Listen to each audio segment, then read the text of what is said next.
Yeah, we're ready. Ready? All right, Andy, give us the spiel. All right. We've been looking for Jorian Jackson for the homicide on January 6th. He did have a warrant for murder on him, so he's been on the run. And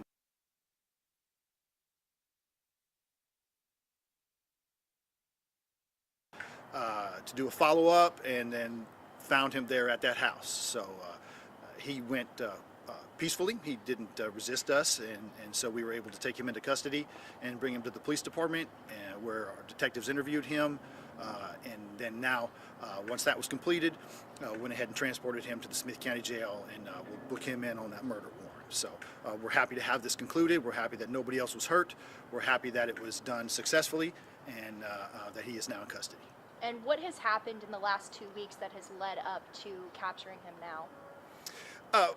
Basically, our detectives have been working with the U.S. Marshals Task Forces in Tyler, Smith County, down in Waco, because we know he was down in Waco on the 7th. And then we've been doing these broadcasts, which we thank you very much, has been very helpful in getting the word out that he's still wanted, and kind of keeping those eyes out there. And I think that's probably what pushed him to come back to Tyler and seek out family. And then we were able to get over there and capture him. So that was very successful. We appreciate that. Have you been? Sorry, where did you find Jorian Jackson? I don't know if you touched on that. And did you get any tips or anything like that, or is it just a random? No, we know who his family is, and we've been going out to his family's house, and they were going to do follow up on search out there, and ended up finding him out there. It was a surprise to us. We always expect to maybe encounter him at a family member's house, but we didn't know he was out there when we went out there, and we saw him, and we were able to capture him without any incidents. Was that the first time that you went to the grandmother's house, or no. like since his disappearance, or since he started? No, we'd been out there before to talk to them, and obviously families are always a good resource in finding somebody if they are cooperative with us.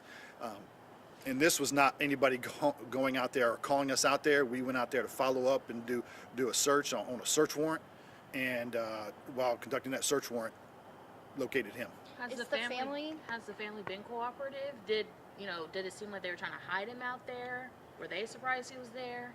No, they knew he was there. Will they be facing any charges? Yes. Have they It's been possible. taken into custody or no? They have been transported here to the police department to talk to about it. Charges are possible on family. Have you spoken with Cheyenne's family? Detectives have. They've let them know that he has been captured, so they wouldn't see it, be surprised by it. But they have been notified that he has been captured. Any details on their emotions or any responses that they gave to the detectives? I don't have that information. I would, just assume that they would be happy about it. It's never a good thing anyway. I don't know. You could say anybody's happy about anything when your family member gets killed, but hopefully this will bring some closure to them. When he was arrested, did he admit the murder? I can't go into what he said, but suffice it to say we had enough evidence to book him in on the murder, but I can't go into anything he said.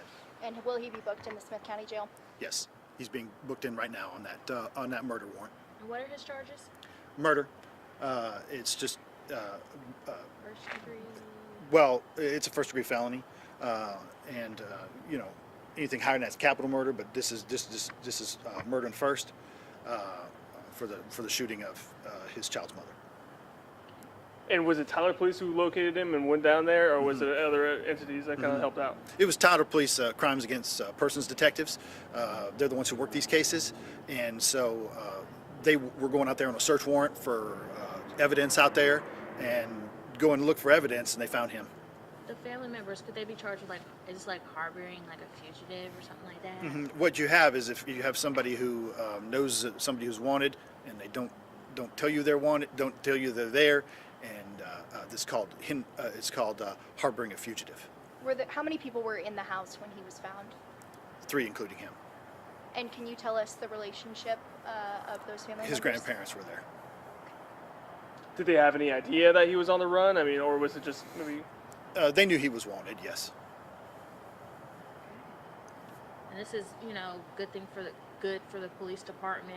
This is something y'all always strive to do, have some closure. In some cases, you know, closure is never found, or you know, you don't find the fugitive. Just what does it mean for the department and the work y'all do? Well, as a former investigator, I can tell you that when you work very hard on a case, and you work hard for the family, and you work hard for the victim, and you want to get these things concluded. So whenever you can make an arrest, it's a peaceful arrest, and you can get that person now that will face prosecution in the courts. It's always it's a good feeling as a detective, and we are always happy to bring somebody to justice who's committed a heinous crime like this. And will you have a bond? I believe the bond is $1 million already. Whenever you get a warrant signed for an arrest, the judge will issue a bond. Which judge signed the warrant? I don't have that information right now. When did y'all get that warrant? I believe it was the evening of or the next morning. It was less than 24 hours. How does it feel knowing he's off the streets? To us, it's a good thing because you know, we consider him armed and dangerous, and because you know, we didn't collect a weapon at the scene. So having him off the streets, I think people who were looking and were kind of worried about that can rest at ease because he has been captured. All the task force did a great job looking for him down in Waco, trying to track him, and we're glad our investigators were safe today when they went to serve the search warrant and happened upon him today. So we're glad everybody made it out of this safely. Did you find any weapons on his person today? I can't talk about that. I can't talk about that as evidence. Do you happen to know how long he was in Waco for? Is it, or it's just one night, you think, or yeah? I don't know. He was there the day after the homicide, and I don't know when he came back. I believe he was talking to our investigators about that, but I don't have that information. I'm done. All right. Good. Thank you so much, Andy. All right. Thank you. Do you have anything else? Awesome. Thank you. With these lights shining on. Sorry. All right, that's part of the job. You seeing stars yet? So I was like, I can't see y'all yet.